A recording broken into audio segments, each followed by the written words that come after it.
people like the idea that there is broadband content related to what they're focused on the television set.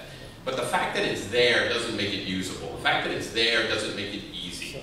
And so what we've done is created a mechanism so that, say, a video of an interview with a cast member or a user-generated video about a show is able to be accessed right at the push of a button while you're focused on what you might otherwise want to be watching. In other words, it's right off the interface of the related program. And in that way, make it pop, make it easily available, make it right there on the button of the remote without anybody having to think about having to institute a search as a way to go off and do something. Again, tying broadcast to broadband, we think, in a very significant way. And please be careful, if you search my name on YouTube videos, some nasty stuff shows up. Me and Dame Judy Dench got played one night. You and Judy Dench. Dame Judy Dench. Is that right? Well, okay. Spring break 2008. I'm going to be looking for that.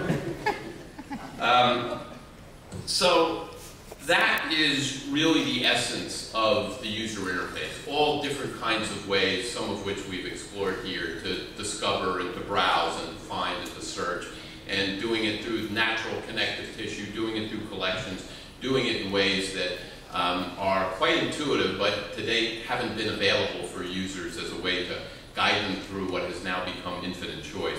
You'll see there we also have related products, and that is something that we have instituted with Amazon, where, for instance, if you want to get the DVD collection sent to your home, you could push there and go forward.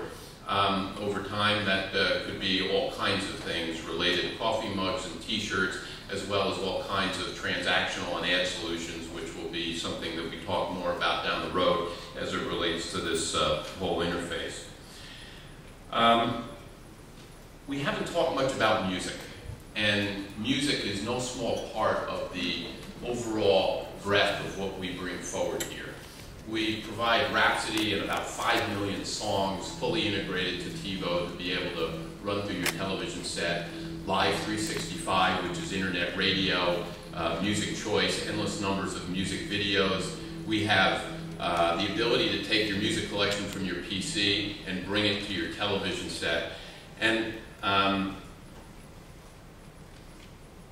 now we are actually able to bring even more by way of music, and I think you want to show that here. Pandora will soon be integrated into TiVo, which is something that is really developed as a major following among music aficionados and general listeners. The ability to have play song lists that relate to your categories of interest and have that available as part of a broad collection of music that we provide. Let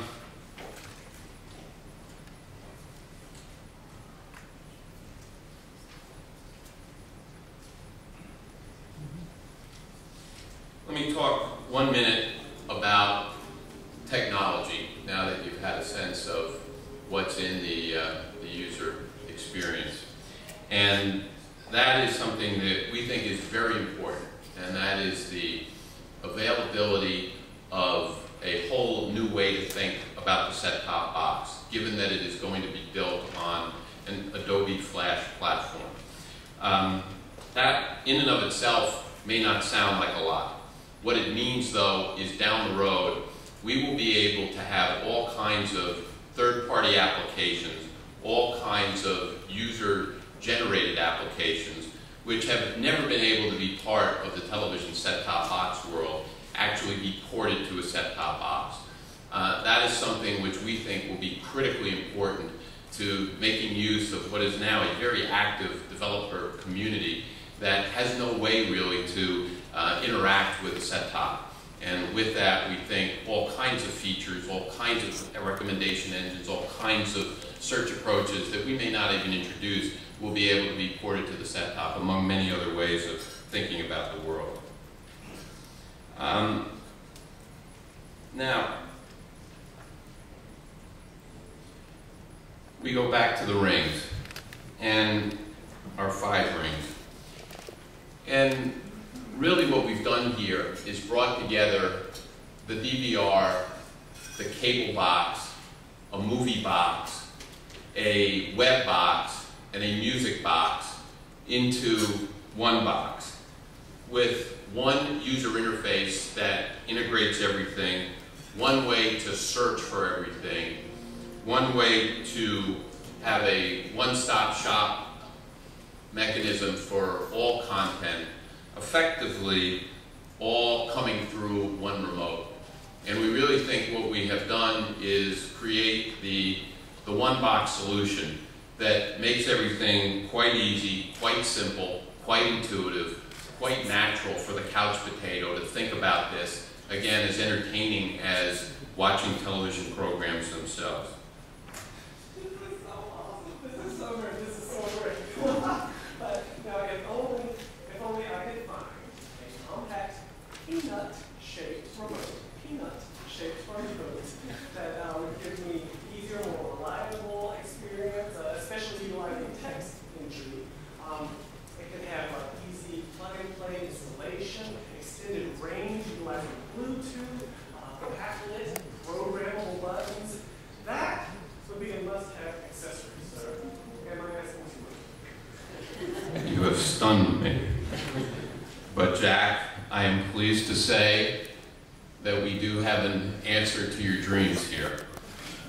Later this year, we will be coming out with the classic shape TiVo remote with a slide-out keypad. And since so much of what we're talking about here is having all kinds of ways for people to be able to move faster, be it a discovery bar with the cues that they've set or other ways to move fast, we have heard from our users that like to use two thumbs, that they need a remote that gives them the ability to do that so they don't have to point letter by letter on the television screen. So thank you, Jack. Great suggestion. And I will actually say that we have even more coming when it gets to speed. The wireless adapter that is now available will be able to, we will bring to a whole new level with our new N adapter. This is something that will not only provide faster broadband connection, but longer range broadband connection in the home. The transfer speeds really increase. It becomes something that turns all of this into something that speed of performance is a distinguishing element. And Jack, with that, I imagine that you are quite overwhelmed that we are being quite so responsive to the kinds of things that you're interested in. Why don't you just have a seat there a minute and kind of calm yourself, and we'll move on here a sec. We have, as many of you know, announced a little bit ago a major strategic relationship with Best Buy. And Best Buy is a critical partner in bringing to the public this whole new approach to how to watch and how to use television.